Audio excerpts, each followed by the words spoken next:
Olá pessoal, tudo bem? Bom, vamos seguindo, nossas aulas. E o tema de hoje, é um tema que muitas pessoas consideram como um tema difícil, tá? Desde a parte da neuroanatomia que vamos falar hoje, quanto o exame dessa parte da neurologia, que são os nervos cranianos, tá?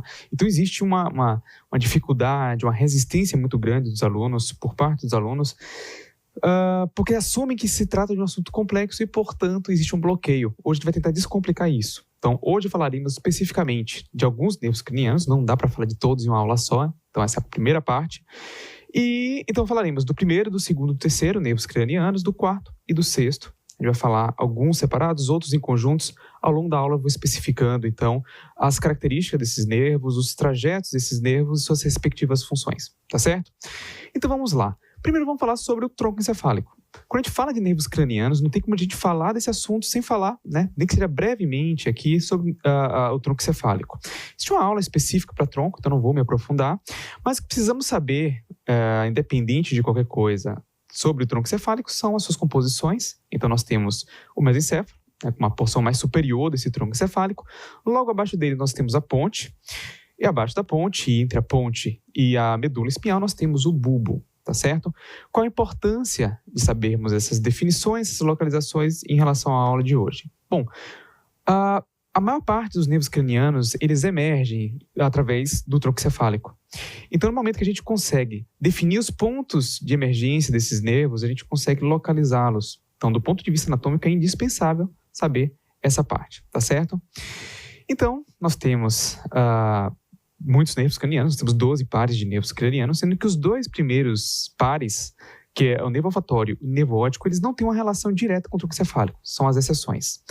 Todos os demais, eles têm alguma participação, ou passam através, ou emergem do tronco encefálico. Então, por exemplo, no caso do nervo oculomotor, tá? Então ele já tem uma emergência aí na região mais superior, sempre vai ser de cima para baixo, tá? Então, o oculomotor. Os nervos trocleares, que é o quarto par, quinto par, que é o trigêmeo. Sexto, que é o abducente, falaremos de alguns deles hoje, tá certo? E aí adiante, o facial, que é o sétimo, vestíbulo coclear, que é o oitavo, glossofaríngeo, o nono, vago, décimo, acessório, 11º, e o último nervo craniano, o último par de nervos cranianos, os hipoglossos, tá certo? Então, hoje nós falaremos de parte deles e vamos seguindo. O primeiro par de nervos cranianos que falaremos hoje é o nervo, ou os nervos olfatórios. Então, para a gente entender um pouquinho da função, o trajeto dos nervos olfatórios, a gente tem que entender qual é o sistema olfatório, como é que ele funciona. Então, primeiro aqui nós temos o epitélio olfatório. Esse epitélio, então, ele vai ser composto tanto por células especializadas que vão captar estímulos, tá? Que são as partículas que vão dar origem aos odores que nós sentimos, mas esse epitélio ele é composto por parte de epitélio respiratório, parte do epitélio olfatório mesmo, para essas células especializadas. Então, o que a gente vai focar hoje são nessas células. Então, essas células estão imersas ou envoltas ao restante do epitélio. E no momento que um estímulo, uma partícula odorífera, ela entra em contato com a superfície dessas células, dispara o potencial de ação, e esse potencial de ação ele vai acabar partindo dessas células olfatórias através de uma região superior, já intracraniana, que são os bulbos olfatórios. Nós temos 2 bulbos olfatórios. Uma vez chegando esse potencial de ação nesses bulbos olfatórios, então existe uma sinapse com outros neurônios que vão dar seguimento a esse estímulo olfatório. E em um ponto ele vai se bifurcar. Uma parte mais medial vai fazer um contato, vai ter uma relação próxima com o sistema límbico, enquanto o outro, mais lateralizado, vai ter uma relação principalmente com o córtex olfatório ou o córtex entorrinal, que vai dar um aspecto de percepção, de consciência desse odor. Então, o sistema límbico, como a gente sabe, tem uma relação muito próxima com as emoções. Então, só para a gente, uma curiosidade, algo que a gente percebe no dia a dia, nós sempre associamos alguns cheiros específicos, alguns odores, com memórias, por exemplo, ou com emoções. Então, isso acontece por essa participação desse sistema olfatório com o sistema límbico. Isso é importante do ponto de vista evolutivo, principalmente em animais, onde ele precisava reconhecer aquele odor que poderia significar algo bom para a espécie, como para a finalidade reprodutória, ou para risco, perigo. Tá? Então, essa é uma parte da evolução que se manteve ao longo da nossa da evolução filogenética. Bom, o trajeto desse nervo, então, já tinha falado. O que nós passamos agora é o nosso segundo nervo, tá? Então, nervo olfatório, primeiro nervo craniano, né? Atravessa a placa cribiforme, bulbos olfatórios, segue para aqueles 2 trajetos, até se tornar consciente e ter um aspecto emocional. Segundo nervo craniano, nervos ópticos. Então, o nervo óptico, ele surge através da porção posterior do globo ocular. Então, ele nasce ali e vai levar as informações visuais, e essa é a sua função, até o córtex, para que esse estímulo visual ele seja perceptível e torne-se consciente, tá? Então, aqui está o trajeto do nervo, então ele sai, percebam bem, da região posterior do globo ocular, e lembrar que a boa parte do globo ocular, nossa porção interna, principalmente a porção mais lateral-posterior, ela vai ser revestida por um epitélio especializado, que é a retina, né? E a retina, ela tem uma característica que é a composição de células que vão ser capazes de transformar a luminosidade através dos comprimentos de ondas específicos em um estímulo químico, através da geração de potencial de ação que vai se tornar lá na frente, né, no finalzinho dessa via, na nossa visão, tá certo?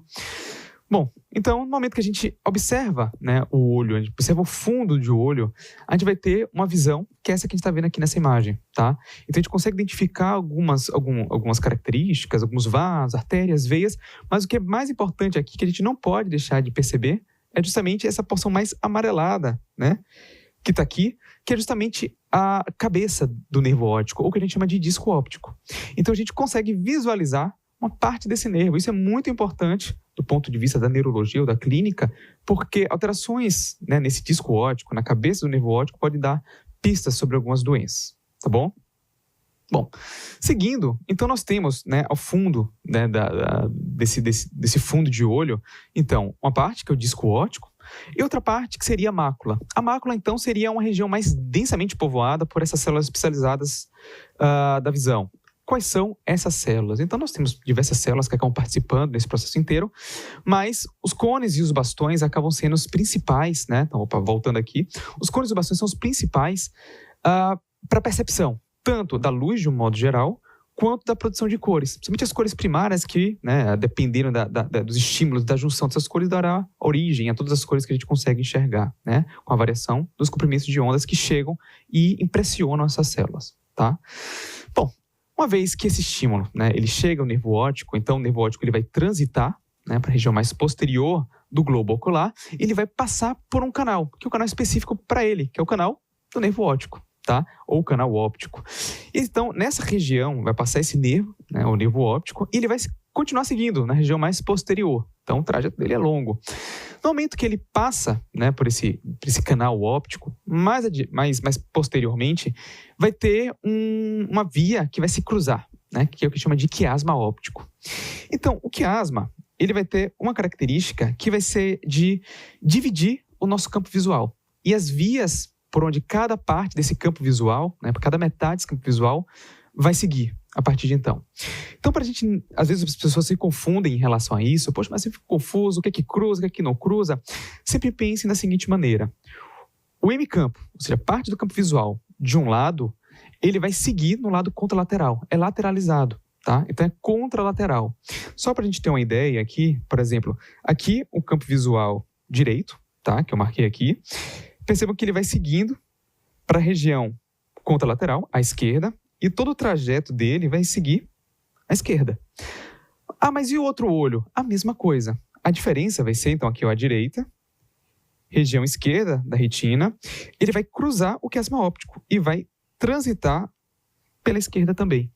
Portanto, quando a gente tem uma alteração de hemicampo, né, o que chama de uma hemianopsia, por exemplo, a hemianopsia à direita, tem algum problema no trajeto desse processo visual à esquerda, tá certo? Então, só para a gente entender essa lateralização, não vou especificar as alterações específicas em cada ponto desse, porque é uma outra aula, mas só para termos uma noção, e por isso é importante entender esse trajeto e a funcionalidade dos nervos, tá certo?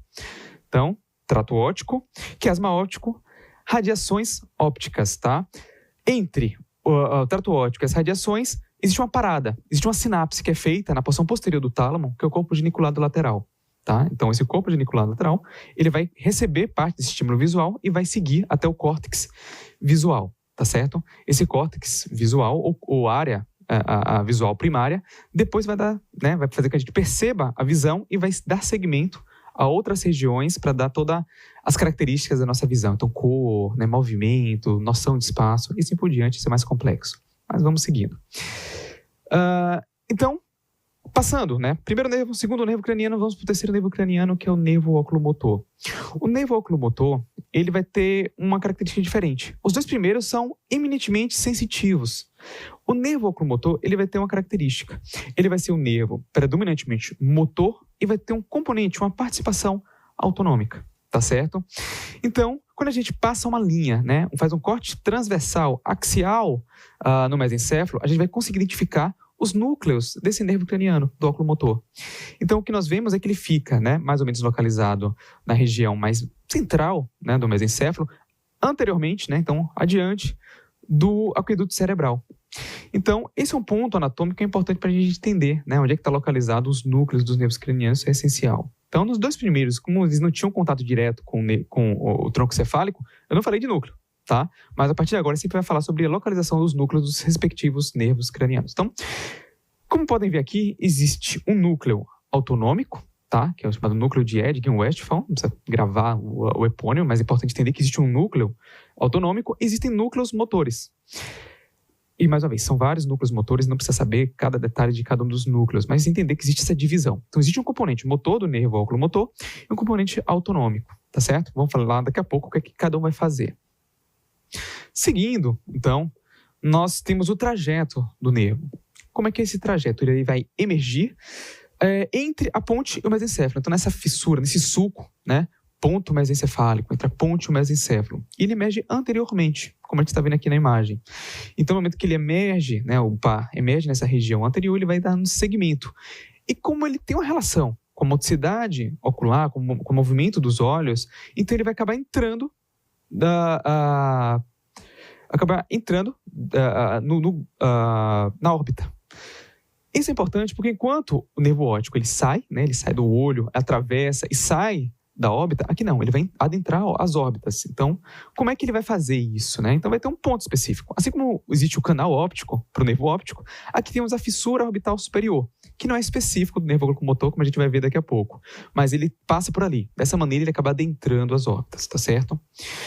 Bom, então, só para a gente ter uma noção aqui, então nós temos aqui o nervo, né, que emerge nessa região, atravessa aqui o ponto que eu falei, a fissura orbital superior, e no momento que ele adentra as órbitas, ele se bifurca. Se vocês perceberem aqui, né, existem várias divisões que começam a surgir, porque ele vai inervar músculos diferentes. Então, por isso que ele vai se dividir mesmo, é o que a gente espera dele, tá certo?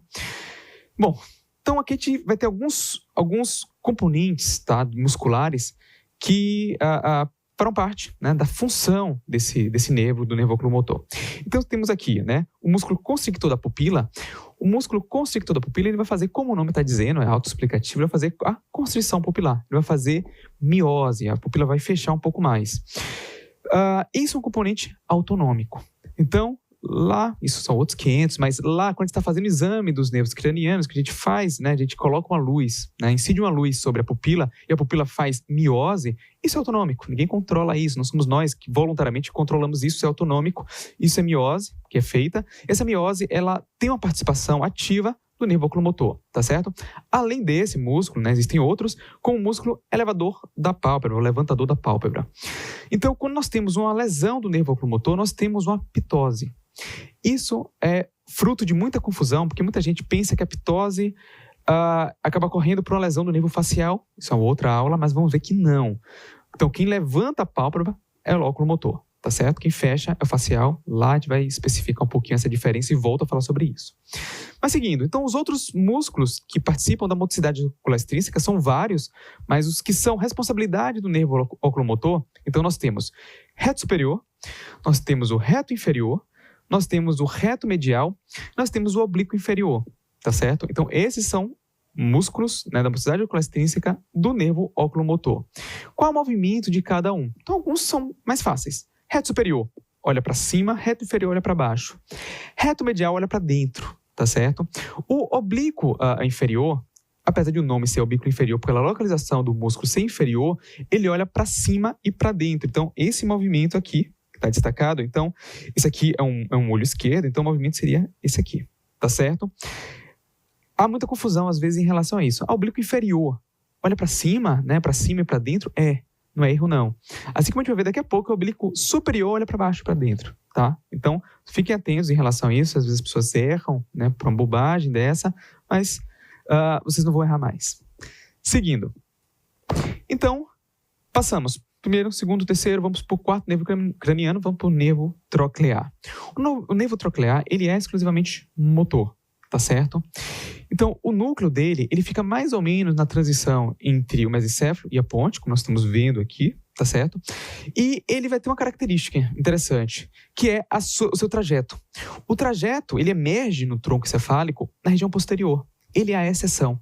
Todos os outros nervos cranianos, ele emerge na região anterior, no máximo lateral, ele emerge na região posterior, como a gente vê aqui. Então, percebam, né, que aqui é uma visão posterior do tronco cefálico, ele está emergindo na região posterior. No momento que ele emerge, ele dá a volta. Ele circunda essa região, esse sulco, né, ponto mesencefálico, e ele acaba, né, se anteriorizando. Então, nessas imagens, muitas vezes nós identificamos ele anterior, mas a imersão dele é posterior, tá? Importância disso, o trajeto dele é mais longo, né? Então esse trajeto mais longo, muitas vezes acaba levando a algum tipo de comprometimento, né? É mais susceptível a alguns tipos de lesões, tá? Então vamos lá, seguindo. Por onde ele passa? Então ele também, como ele precisa inervar a parte da musculatura ocular extrínseca, ele também tem que adentrar a órbita, através da fissura orbital superior também, junto com o nervo oculomotor. Tá certo? No momento que ele chega, né, no músculo de sua responsabilidade, qual seria esse músculo? O músculo oblíquo superior. Então, o oblíquo superior, como eu tinha falado no instante, ele vai ter, apesar de ser superior pela sua localização, a função é de olhar para baixo e para dentro. Então, mais uma vez, o olho esquerdo aqui, ele faz esse movimento, como está ilustrado aqui, né, no quadro. Então, ele vai ter essa função de olhar para a ponta do nariz. Tá? Então, no exame dos nervos cranianos, a gente acaba forçando o paciente a fazer esse movimento para a gente saber se ele consegue fazer esse movimento de olhar para dentro, né? Olhar mais nasal. E, caso não consiga, a gente começa a identificar que a lesão pode estar ou provavelmente está no nervo troclear. Tá certo? Seguindo, então, para o último nervo, né, dessa aula, então nós temos o nervo abducente. O nervo abducente, ele vai ter uma localização já do seu núcleo mais inferior, tá certo? Então, seu núcleo aqui, ele não vai ser tão alto, não vai ser mais mesencefálico. Vai ser um núcleo agora pontinho. A sua emergência, ela é anterior, então isso não foge à regra, como eu tinha falado para vocês, tá? E ele começa, então ele emerge no sulco, chamado sulco bulbo pontino, ou seja, entre o bulbo e a ponte. Então aqui já é uma outra localização. A gente vai ver que a partir de agora, né, os nervos ele começam a emergir sempre anteriormente, né? Aquela exceção do troclear já passou. Então ele emerge no sulco bulbo pontino, na região bem anterior, mais mediana dessa região, tá? Então vamos lá. Por onde ele vai adentrar na órbita? Então vocês já sabem, né? Então, fissura orbital superior. Então, resumindo, os nervos que inervam a motricidade ocular extrínseca, eles atravessam a fissura orbital superior. Tá certo? Por que isso é importante? Por que eu estou destacando tanto isso? Porque se tiver algum tipo de lesão, um exemplo, né, uma tumoração, uma fratura que comprometa essa fissura orbital superior, eu vou ter comprometimento possivelmente dos 3 nervos. Tá? Então a gente consegue entender que se eles transitam, né, em um ponto eles passam muito juntinhos, que é justamente na fissura orbital superior. Se eu tenho comprometimento dos 3 nervos, eu começo a identificar a topografia, onde é que está o problema. Se eu pego um ou outro, pode estar mais distal ou mais proximal. Tá? Então, se juntou tudo aqui, está tudo muito próximo, uma lesão aqui tende a acometer os 3 nervos, tá bom? Mas seguindo, então, qual é o último músculo, né, que é responsabilidade do nervo abducente? O reto lateral. Então, quando eu falo do nervo abducente, ele faz a abdução, ele acaba afastando o olho, então ele olha para o lado. Então, isso acaba sendo mais fácil, né, mais autoexplicativo, né? O olho esquerdo, mais uma vez, ele está olhando para o lado, nervo abducente. Se eu tenho uma lesão, por exemplo, do nervo abducente e eu não consigo fazer esse olhar lateral, a tendência é que o olho tende a se desviar naturalmente para a região mais medial, por força, né, e por ato do nervo oculomotor, que inerva o reto medial. Tá? Então, só uma maneira de, às vezes, se a gente olhando o paciente, a gente consegue identificar possíveis lesões. Tá certo? Ficou claro? Bom, vamos lá. Então, o que a gente não pode deixar de saber, né, que foi o que a gente fez na aula de hoje? Primeira coisa, quais são os nervos, óbvio, né? Então, nós sabemos hoje que temos 12 pares de nervos cranianos. Alguns têm uma relação direta com o tronco, outros não. Saber em cada nervo, e no caso, nós falamos hoje, né, do primeiro, segundo, terceiro, quarto e sexto nervos cranianos, e quais são esses nervos, quais são suas funções, quais são seus trajetos. Se eu sei tudo isso, fica muito mais fácil quando eu for aprender lá o exame neurológico. Então, a dificuldade que as pessoas têm em aprender o exame neurológico, principalmente nervos cranianos, muitas vezes nasce aqui, nasce numa deficiência, numa dificuldade da neuroanatomia e da neurofisiologia, tá certo? Então, dominem isso, que o restante vai ficar muito mais fácil. Então, é isso, pessoal. Até a próxima aula, essa é a nossa bibliografia, e até mais.